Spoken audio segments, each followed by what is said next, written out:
Assalamu alaikum viewers and welcome back to my channel Study Law with Bushra.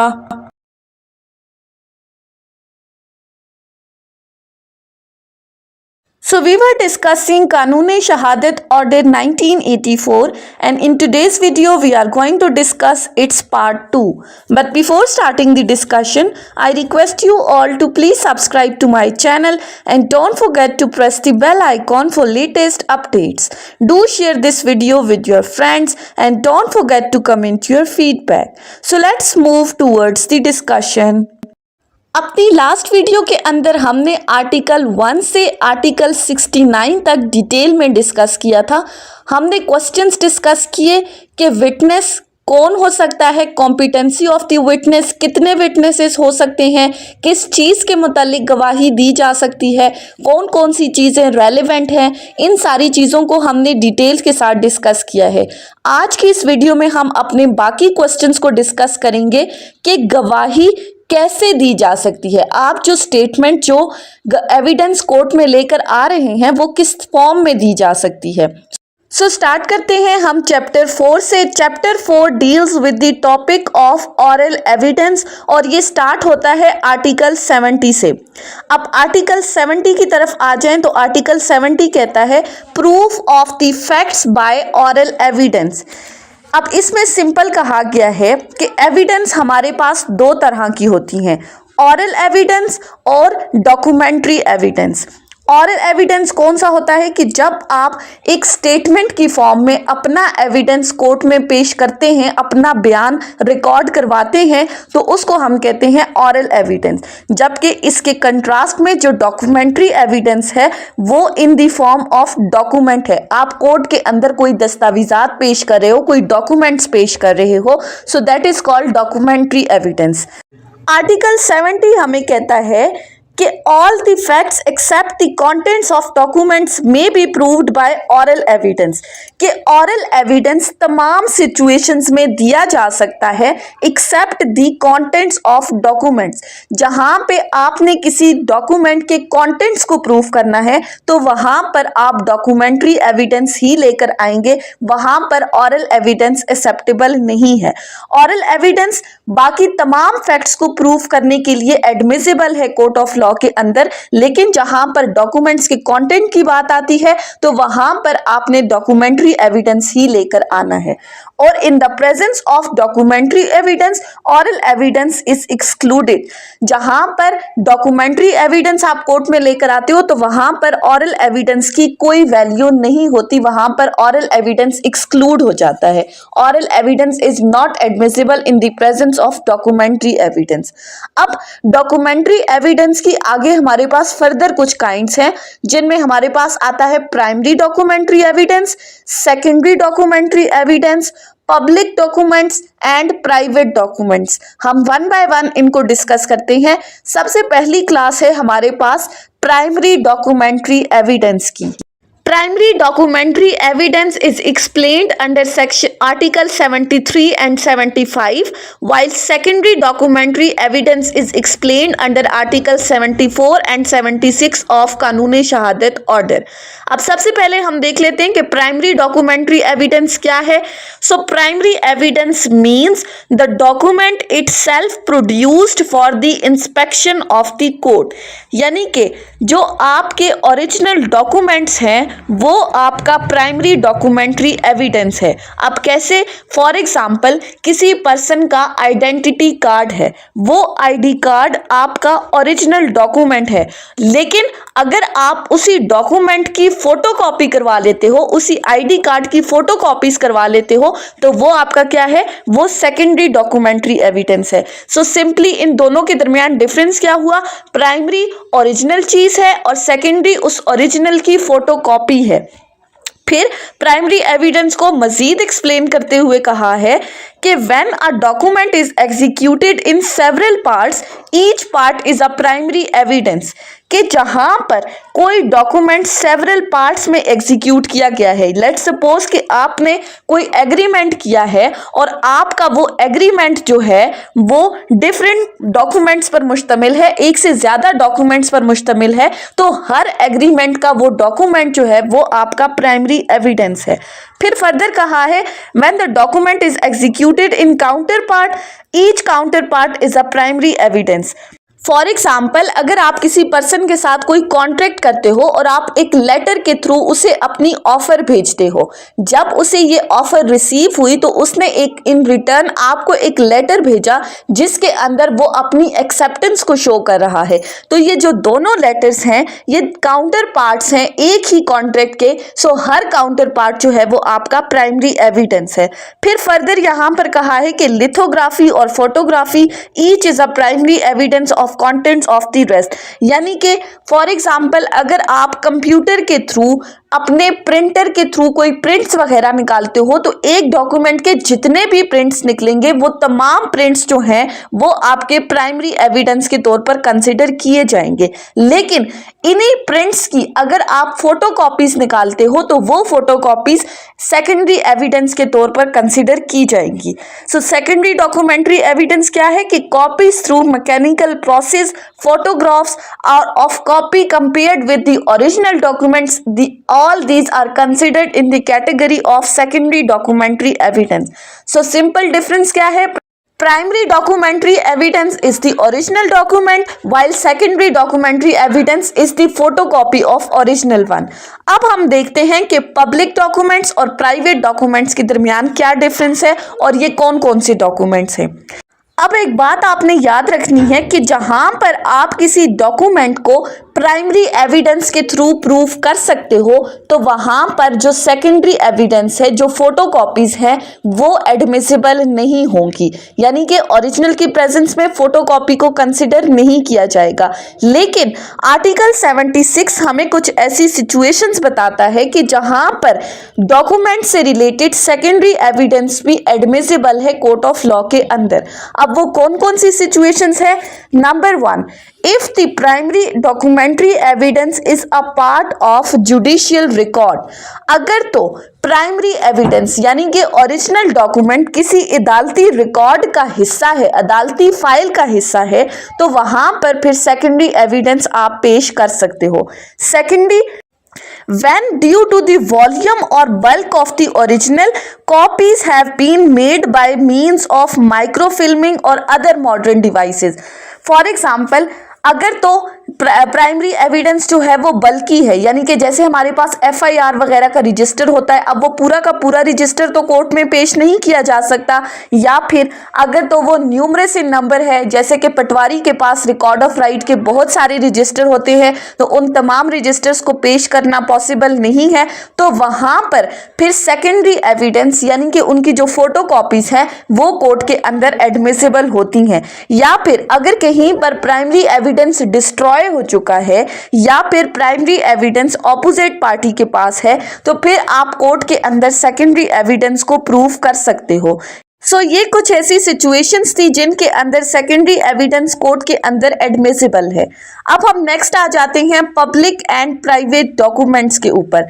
Public और private documents को deal करता है article 85 to 89 of कानूनी शहादत order. अब सबसे पहले बात आती है कि पब्लिक डॉक्यूमेंट कौन से हैं।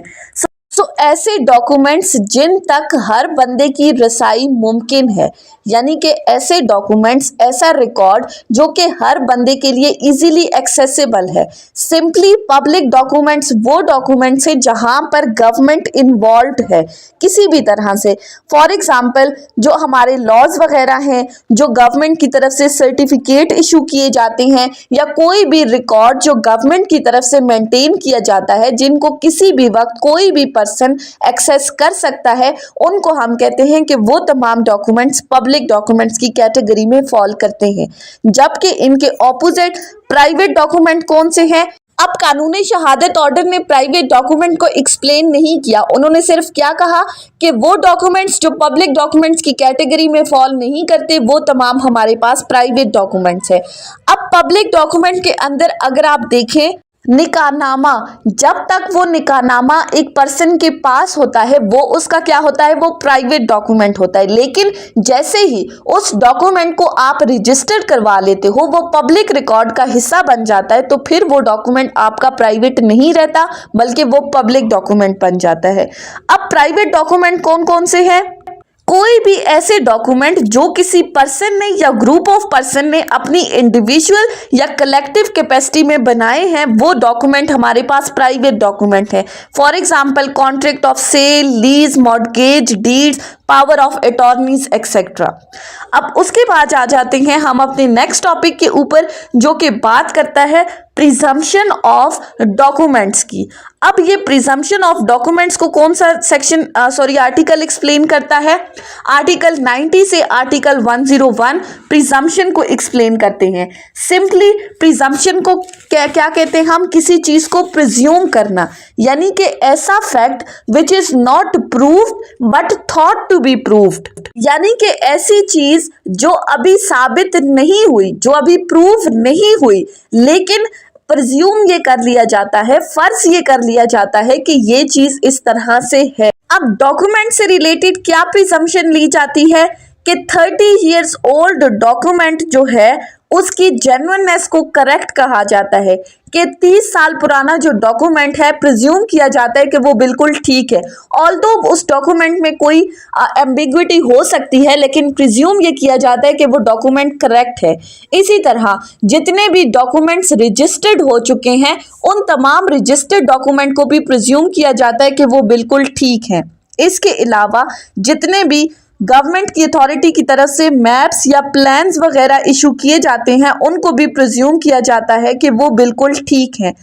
Next is presumptions as to power of attorney. Court ये प्रिज्यूम कर लेती है कि हर वो डॉक्यूमेंट जो कि पावर ऑफ अटॉर्नी है वो एडमिनिस्टर किया गया है, वो एग्जीक्यूट किया गया है, नोटरी पब्लिक ने उसको ऑथेंटिकेट किया है और ये प्रॉपरली एग्जीक्यूट हो चुका है, यानी कि उसकी जेन्युइननेस को भी करेक्ट प्रिज्यूम कर लिया जाता है। सो ये कुछ प्रिजम्पशंस हैं जो डॉक्यूमेंट से मुतालिक ली जाती हैं। ऑल्दो ऐसी चीज़ प्रूव नहीं हुई, लेकिन हम उसको प्रिज्यूम ये कर लेते हैं, हम फर्ज ये कर लेते हैं कि अगर ऐसी चीज़ है तो ये इस तरह से ही होगी। उसके बाद आ जाते हैं हम अपने नेक्स्ट टॉपिक के ऊपर, जो कि है exclusion of oral by documentary evidence. Chapter 6 इसको एक्सप्लेन कर रहा है, आर्टिकल 102 से आर्टिकल 110 तक। सिंपली इस टॉपिक के अंदर हमें क्या बताया गया है? हमने एक चीज डिस्कस की थी कि जहां पर हमारे पास डॉक्यूमेंट्री एविडेंस मौजूद है तो ये डॉक्यूमेंट्री एविडेंस ऑरल एविडेंस को एक्सक्लूड कर देता है, यानी कि जहां पर एक चीज आप डॉक्यूमेंट से प्रूव कर देते हो तो वहां पर ऑरल एविडेंस की वैल्यू खत्म हो जाती है, ऑरल एविडेंस को कोर्ट एक्सेप्ट नहीं करती। यहाँ पर कहा गया है कि अगर तो बात आती है, अगर तो क्वेश्चन आता है किसी कॉन्ट्रैक्ट, ग्रांट या अदर डिस्पोजिशन ऑफ प्रॉपर्टी, किसी एग्रीमेंट की, और उस एग्रीमेंट को एक डॉक्यूमेंट की फॉर्म में लिख दिया गया है, तो तमाम केसेस के अंदर जहां पर भी लॉ आपसे ये डिमांड करता है कि आप इस चीज को प्रूव करो, तो वहां पर उस कॉन्ट्रैक्ट, ग्रांट और डिस्पोजिशन ऑफ प्रॉपर्टी के मुतालिक आप कोई भी एविडेंस प्रूव नहीं कर सकते एक्सेप्ट द डॉक्यूमेंट इटसेल्फ, या फिर उस डॉक्यूमेंट का सेकेंडरी एविडेंस उन केसेस में जहां पर सेकेंडरी एविडेंस कोर्ट के अंदर एडमिसिबल है। सो सिंपल इसने कहा है कॉन्ट्रैक्ट, ग्रांट और एग्रीमेंट के तौर पर वो डॉक्यूमेंट ही आपने कोर्ट में प्रोड्यूस करना है, वो डॉक्यूमेंट्री एविडेंस ही एडमिसिबल है। उसके बाद एक सिंपल सा टॉपिक है आर्टिकल 111 से आर्टिकल 112, जो कि बात करता है facts which need not to be proved, कि ऐसे कौन से फैक्ट्स हैं जिनको पार्टीज की तरफ से प्रूव करने की जरूरत नहीं है। सो दो काइंड्स ऑफ फैक्ट्स हैं, number 1 is admitted facts and second is judicially noticeable facts. Admitted facts कौन से हैं? जो कि ऑलरेडी एडमिट हो चुके हैं। यहाँ पर सिंपल है कि अगर कोई पार्टी किसी एक फैक्ट को एलेज कर रही थी और दूसरी पार्टी बजाय उस फैक्ट को डिनाई करने के वो उस फैक्ट को एडमिट कर रही है, एक्सेप्ट कर रही है, so there is no need to prove that admitted facts. अब पार्टीज अगर उन एडमिटेड फैक्ट्स को भी प्रूव करने लग जाएंगी तो कोर्ट का टाइम वेस्ट हो जाएगा। सो पहली चीज, पार्टीज ने एडमिटेड फैक्ट्स को प्रूव नहीं करना। सेकंड, हमारे पास आते हैं जुडिशियली नोटिसेबल फैक्ट, यानी कि ऐसे फैक्ट्स जिनको साबित करना या जिनके बारे में नॉलेज होना कोर्ट की जिम्मेदारी है। पार्टीज के ऊपर कोई बर्डन ऑफ प्रूफ नहीं है, पार्टीज ने इन फैक्ट्स को प्रूव नहीं करना। अब जुडिशियली नोटिसेबल फैक्ट्स कौन से हैं कि पाकिस्तान का कानून कौन कौन सा है, आर्टिकल्स ऑफ द वार और आर्म्ड फोर्सेस कौन कौन से हैं, पाकिस्तान के अंदर कितनी सीट्स हैं अदालतों के अंदर और कितनी जो है वो फेडरल गवर्नमेंट के अंदर आती हैं, कितनी सेंट्रल गवर्नमेंट के अंदर आती हैं, प्रोविंशियल गवर्नमेंट के अंदर आती हैं, डिवीजन ऑफ टाइम जो है, टेरिटरीज हैं, छुट्टी कब होगी कब नहीं होगी। सो ऐसे जितने भी फैक्ट्स हैं उनके बारे में नॉलेज रखना कोर्ट की जिम्मेदारी है। पार्टीज ऐसे फैक्ट्स को प्रूव नहीं करेंगी, जुडिशरी ने ये चीज साबित करनी है। उसके बाद आ जाते हैं नेक्स्ट टॉपिक के ऊपर, चैप्टर 8, जो कि बात करता है एस्टॉपल की। अब आर्टिकल 114 से आर्टिकल 116 इस टॉपिक को एक्सप्लेन कर रहा है। सिंपली एस्टॉपल का वर्ड निकला है टू स्टॉप, किसी को रोकना। अब किस चीज से रोकना? ये कहा जाता है कि सिविल केसेस में जहां पर कोई पर्सन अपने किसी एक्ट या ओमिशन से या फिर कोई भी पर्सन कोई ऐसी स्टेटमेंट देता है और उसकी उस स्टेटमेंट देने के बाद कोई दूसरा बंदा उस पर एक्ट अपॉन करता है, यानी कि उसकी स्टेटमेंट सुनने के बाद कोई एक्ट करता है, तो फिर बाद में ये पहला बंदा अपनी उस स्टेटमेंट से डिनाई नहीं कर सकता। आप उस पर्सन को स्टॉप कर देते हैं, उस पर स्टॉपर लग जाता है कि जो बात उसने पहले कही है अब वो उस बात से मुकर नहीं सकता।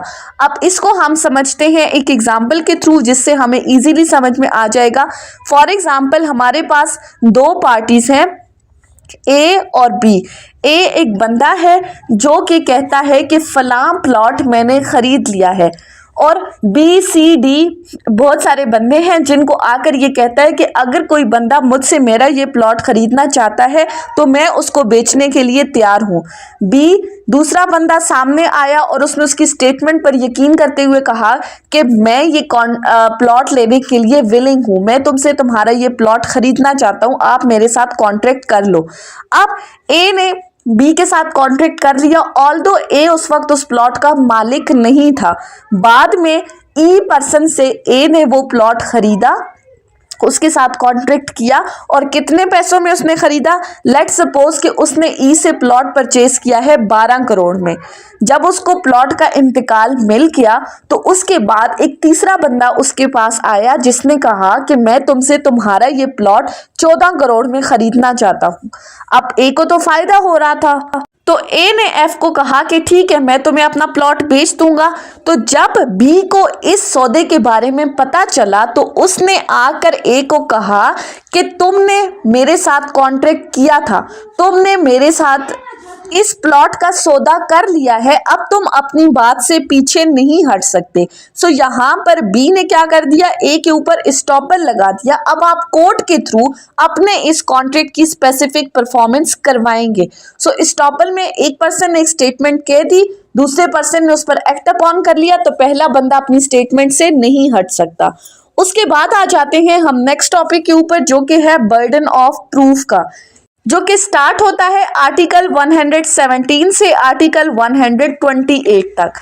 अभी तक तो हमने क्वेश्चंस देख लिए, विटनेस कौन होगा, विटनेस कितने होंगे, किस चीज के मुतालिक गवाही दी जाएगी, गवाही कैसे होगी। सो ये टॉपिक कहता है कि एविडेंस लेकर कौन आएगा, गवाही लाएगा कौन, हु विल प्रूव, रिस्पॉन्सिबिलिटी किसके ऊपर है, बर्डन किसके ऊपर है चीजों को साबित करने का। सो हमारे पास दो केसेस हैं, एक सिविल केस है और एक क्रिमिनल केस है, क्योंकि कानूनी शहादत ऑर्डर क्रिमिनल केसेस पर भी एप्लीकेबल है और सिविल केसेस पर भी। सो सिविल केसेस में हमारे पास दो पार्टीज होती हैं, प्लेंटिफ और डिफेंडेंट, जबकि इन कंट्रास्ट क्रिमिनल केस में भी हमारे पास दो पार्टीज होती हैं, प्रोसिक्यूटर और एक्यूज्ड। अब सिविल केसेस में गवाही लाने की जिम्मेदारी किसके ऊपर है? Generally the burden of proof is on the person who wants to the court to decide the case in his favour. जो चाहता है कि कोर्ट उसके हक में फैसला करे तो बर्डन ऑफ प्रूफ उसी पर होगा। अब प्लेंटिफ कोर्ट के अंदर अपना सूट लेकर आया है तो वो यही चाहेगा कि अदालत उसके हक में फैसला करे। तो सिविल केसेस में जो बर्डन ऑफ प्रूफ है, रिस्पॉन्सिबिलिटी टू प्रूफ है, वो किसके ऊपर है? वो प्लेंटिफ के ऊपर है। जबकि क्रिमिनल केसेस की तरफ अगर हम आ जाएं तो क्रिमिनल केसेस में जो बंदा भी इल्जाम लगा रहा है रिस्पॉन्सिबिलिटी उसी के ऊपर है। अब प्रोसिक्यूशन कहती है कि फलां बंदा जो है वो एक्यूज्ड है, वो इस केस का मुल्जिम है। अब उसने इस पर्सन को मुजरिम साबित करना है तो रिस्पॉन्सिबिलिटी किस पर आ गई? प्रोसिक्यूशन के ऊपर आ गई। प्रोसिक्यूशन ने ये चीज प्रूफ करनी है, बर्डन ऑफ प्रूफ आ गया क्रिमिनल केसेस में प्रोसिक्यूशन के ऊपर, जबकि सिविल केसेस में प्लेंटिफ के ऊपर आ गया। अब एक बात आती है कि बर्डन ऑफ प्रूफ प्रोसिक्यूशन से एक्यूज्ड पर शिफ्ट कब होता है? तो शिफ्ट उन सूरत में होता है कि जब एक्यूज की तरफ से कोई प्ली ले ली जाती है। फॉर एग्जाम्पल, अब इल्जाम क्या है प्रोसिक्यूटर की तरफ से कि एक्यूज्ड ने बी का कत्ल किया है। अब पहले तो जिम्मेदारी थी प्रोसिक्यूटर के ऊपर कि वो इस चीज को प्रूव करे कि एक्यूज ने कत्ल किया है। अब अगर तो एक्यूज ये मौकफ ले लेता है, ये प्ली ले लेता है कि इसका कत्ल नहीं हुआ बल्कि इसका एक्सीडेंट हुआ है, तो बर्डन ऑफ प्रूफ शिफ्ट हो जाएगा प्रोसिक्यूशन से एक्यूज के ऊपर। क्योंकि पीपीसी क्या कहती है कि अगर कोई बंदा एक्सीडेंटली किसी को नुकसान पहुंचाता है तो उसको ऑफेंस कंसिडर नहीं किया जाता। सो जहां पर एक्यूज की तरफ से कोई प्ली ले ली जाती है, कोई मौकफ इख्तियार कर लिया जाता है, then he has to prove the case. तो बर्डन ऑफ प्रूफ फिर प्रोसिक्यूटर से शिफ्ट हो जाता है एक्यूज्ड के ऊपर। सो सिंपल आपने क्या याद रखना है, सिविल केसेस में जो बंदा चाहता है कि कोर्ट उसके हक में फैसला करे, बर्डन ऑफ प्रूफ उस पर है। क्रिमिनल केसेस में बर्डन ऑफ प्रूफ प्रोसिक्यूशन पर है जनरली, लेकिन एक्यूज की तरफ से अगर कोई प्ली ले ली जाती है, कोई मौकफ इख्तियार कर लिया जाता है, तो फिर हमारा बर्डन ऑफ प्रूफ शिफ्ट हो जाता है प्रोसिक्यूशन से एक्यूज की तरफ। लेकिन जनरल रूल आपको पता होना चाहिए।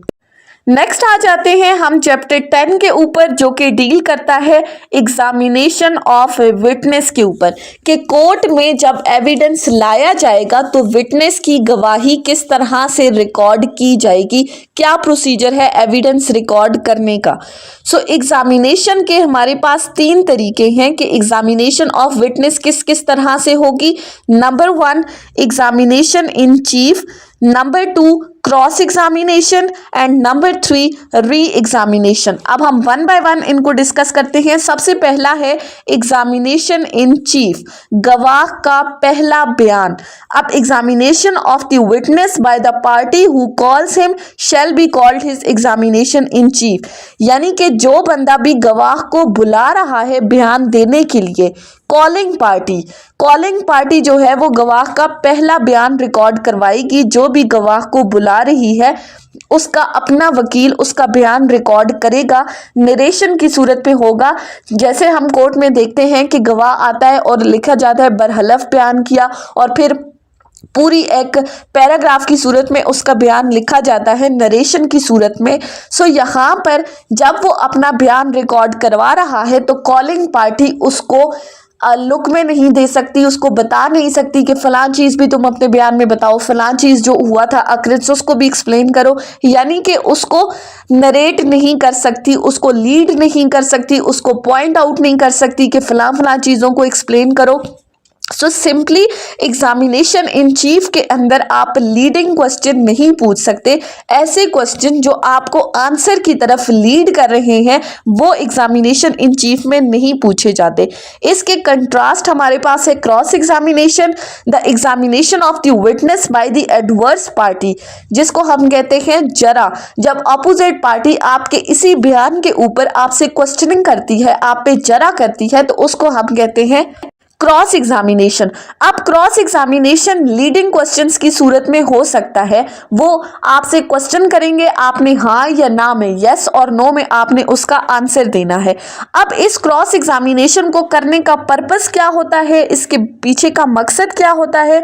सो main aim of doing the cross examination is to test the veracity of the witness. Witness को आपने टेस्ट करना है, उसके क्रेडिट को आपने शेक करना है कि आपने ये बताना है कि इस गवाह ने पहले जो बयान दिया है वो टोटली झूठ पर मबनी था। आपने उससे सच उगलवाना है, आपने उससे चीज़ों को उगलवाना है। सो आप उससे घुमा फिरा कर किसी भी तरह के क्वेश्चंस पूछ सकते हो, आप उसके कैरेक्टर को शेक कर सकते हो कि इसका किरदार ठीक नहीं है। लेकिन क्रॉस एग्जामिनेशन की भी कुछ कंडीशंस हैं कि उसके अंदर आपने कौन कौन से क्वेश्चंस जो हैं वो नहीं पूछने। ऐसे क्वेश्चंस जो कि स्कैंडुलस हैं, जो कि इंसल्टिंग है, एनॉइंग है, विटनेसेस को गुस्सा दिला रहे हैं, उसकी तजलील कर रहे हैं, तो इनडिसेंट और स्कैंडुलस क्वेश्चन आप क्रॉस एग्जामिनेशन के अंदर नहीं पूछ सकते। आप सिर्फ ऐसे क्वेश्चन पूछ सकते हो जिससे आपने उसके क्रेडिट को शेक करना है, उसके एतबार को, उसकी ट्रस्टवर्दीनेस को आपने शेक करना है। उसके बाद आ जाते हैं तीसरा प्रोसीजर जो है वो है री एग्जामिनेशन। अब री एग्जामिनेशन क्यों करवाया जाता है? अगर तो क्रॉस एग्जामिनेशन के अंदर कोई ऐसी चीजें आ जाती हैं जो कि कोई एम्बिग्विटी क्रिएट कर रही हैं, जिनको क्लैरिफाई करना बहुत जरूरी है, तो examination of the witness subsequent to the cross examination by the party who calls him. Cross examination के बाद examination of witness calling party की तरफ से दोबारा किया जाता है। अगर क्रॉस एग्जामिनेशन के अंदर कोई डाउट क्रिएट हो जाता है जिसको क्लियर करना बहुत ज़रूरी है, तो फिर पार्टीज का री एग्जामिनेशन करवाया जाता है। और ये बिल्कुल एग्जामिनेशन इन चीफ की तरह होता है। आप इसमें लीडिंग क्वेश्चंस नहीं पूछ सकते, बिल्कुल नरेशन की सूरत में दोबारा बयान किया जाएगा। So examination in chief and re examination are totally same. Re examination हर केस में नहीं होता, बल्कि स्पेसिफिक केसेस में जहां पर एम्बिग्विटी क्रिएट हो जाए, डाउट क्रिएट हो जाए, तो फिर री एग्जामिनेशन होगा। अदरवाइज पार्टीज का एग्जामिनेशन इन चीफ होता है या क्रॉस एग्जामिनेशन होता है। इसी के साथ एक और आर्टिकल है, article 150, questions by the party to his own witness. अब ये सिंपली हॉस्टाइल विटनेस को डिस्कस कर रहा है। हॉस्टाइल विटनेस, हॉस्टाइल का मतलब होता है दुश्मन, यानी कि ऐसा विटनेस जो कि मुनहरिफ हो गया है। जब आप कॉलिंग पार्टी जिस विटनेस को बुला रही है अपने फेवर में बयान देने के लिए, अगर वो पर्सन उस कॉलिंग पार्टी के बयान के खिलाफ चला जाता है, वो हॉस्टाइल हो जाता है, वो मुनहरिफ हो जाता है, तो फिर ये कॉलिंग पार्टी कोर्ट से रिक्वेस्ट करती है कि चूंकि ये विटनेस हॉस्टाइल हो चुका है, लिहाजा हमें मौका दिया जाए कि हम इसके ऊपर क्रॉस करें ताकि इससे सच्चाई निकलवा सकें, सच्चाई बयान करवा सकें। तो फिर अगर कोर्ट आपको परमिट करती है तो फिर कॉलिंग पार्टी इस विटनेस के ऊपर जो है वो जरा करेगी, और इससे जरा बिल्कुल उसी तरीके से होगी जो जरा का तरीकाकार है। लीडिंग क्वेश्चंस पूछे जाएंगे। उसके बाद है एक आर्टिकल है, आर्टिकल 155। आर्टिकल 155 बात करता है रिफ्रेशिंग मेमोरी की, यानी कि विटनेस की मेमोरी को रिफ्रेश कब किया जा सकता है। So witness while under examination fresh his memory by referring to any writing made by himself which he is questioned. अब ऑकरेंस हुई है, वाकया हुआ है, कोई भी केस हुआ है 2 साल पहले और उसका एविडेंस होता है 2 साल के बाद, तो अब ऑब्वियसली जिस पर्सन ने वो वकुआ होते हुए देखा था 2 साल तक, तो उसको वो चीज याद नहीं रह सकती कि उस टाइम पे क्या हुआ था, कौन सा बंदा आया था, कौन सा बंदा किस टाइम वहां से गया था, एंट्री कितने टाइम पे हुई थी, एग्जिट किस टाइम पे हुआ था। सो आप उसकी मेमोरी को रिफ्रेश करने के लिए उसको फाइल दे सकते हो ताकि वो चीजों को रिफ्रेश कर सके और ऑथेंटिक एविडेंस दे सके। फॉर एग्जाम्पल, अगर किसी पर्सन की एंट्री या एग्जिट से रिलेटेड कोई क्वेश्चन हो रहा है तो 2 साल की बात तो किसी को याद नहीं रहेगी। सो अगर आप उसको वो रजिस्टर प्रोवाइड कर देते हो जिसके अंदर उसने एंट्रीज की थी, तो वो इजीली देखकर आपको बता सकता है। इसी तरह जो एक्सपर्ट्स वगैरह आते हैं, प्रोफेशनल एक्सपर्ट्स आते हैं, वो भी अपनी मेमोरी को रिफ्रेश कर सकते हैं by reference to their professional treaties, यानी कि अगर उन्होंने कोई डॉक्यूमेंट्स वगैरह लिखा था, कोई भी ऐसा डॉक्यूमेंट तैयार किया था, लेकिन अब वो उसको भूल चुके हैं क्योंकि वो दिन में कितने डॉक्यूमेंट्स तैयार करते हैं। सो आप उनको वो डॉक्यूमेंट्स देकर उनकी मेमोरी को रिफ्रेश करवा सकते हो। इसके बाद है हमारे पास आर्टिकल 161। आर्टिकल 161 जजेस की पावर को, कोर्ट्स की पावर को डिस्कस कर रहे हैं to put the question. Article 161 simply कहता है कि कोर्ट किसी भी पार्टी से किसी भी वक्त कोई भी क्वेश्चन पूछ सकती है और पार्टीज जो हैं वो बाउंड होंगी कि वो कोर्ट के उस क्वेश्चन का आंसर दें। उसके बाद है हमारे पास आर्टिकल 164 जो कि बात करता है production of evidence that has become available because of modern devices, कि ऐसे केसेस जिनमें कोर्ट अप्रोप्रिएट कंसिडर करती है तो वो अलाउ कर सकती है कि कोई भी ऐसा एविडेंस जो मॉडर्न डिवाइसेस के थ्रू, इलेक्ट्रॉनिक डिवाइसेस के थ्रू रिकॉर्ड किया गया है, फॉर एग्जांपल मोबाइल से या कैमरास वगैरह से रिकॉर्ड किया गया है, तो वो कह सकती है कि इन एविडेंस को कोर्ट में प्रोड्यूस किया जाए। सो ये मॉडर्न डिवाइसेस के थ्रू जितने भी एविडेंस हैं ये एडमिसिबल हैं, लेकिन कोर्ट की डिस्क्रिशनरी पावर है कि वो इनको अलाउ करे, कोर्ट बाउंड नहीं है। इसके साथ लास्ट आर्टिकल है आर्टिकल 166 जो कि रिपील को डिस्कस कर रहा है, जो कि हम ऑलरेडी पढ़ चुके हैं कि एविडेंस एक्ट 1872 को कानूनी शहादत ऑर्डर 1984 ने रिपील किया है, क्यों इन प्रोविजंस को इस्लामिक इंजंक्शंस के अकॉर्डिंग लाना था। सो ये हमारा कानूनी शहादत ऑर्डर का फिंगर टिप्स का लेक्चर कंप्लीट हो चुका है। हमने लॉ गेट के हवाले से आर्टिकल 1 से आर्टिकल 166 तक डिटेल में डिस्कस किया है, साथ ही साथ हमने MCQs को भी देखा है। सो आई होप कि आपको ये लेक्चर समझ में आया होगा अगर आपने इस वीडियो को अटेंटिवली सुना है तो। सो अगर आपको ये वीडियो अच्छी लगी है तो इस वीडियो को लाइक करें, कॉमेंट करें और चैनल को ज़रूर सब्सक्राइब करें। Thank you so much for watching this video. Till then, Allah Hafiz.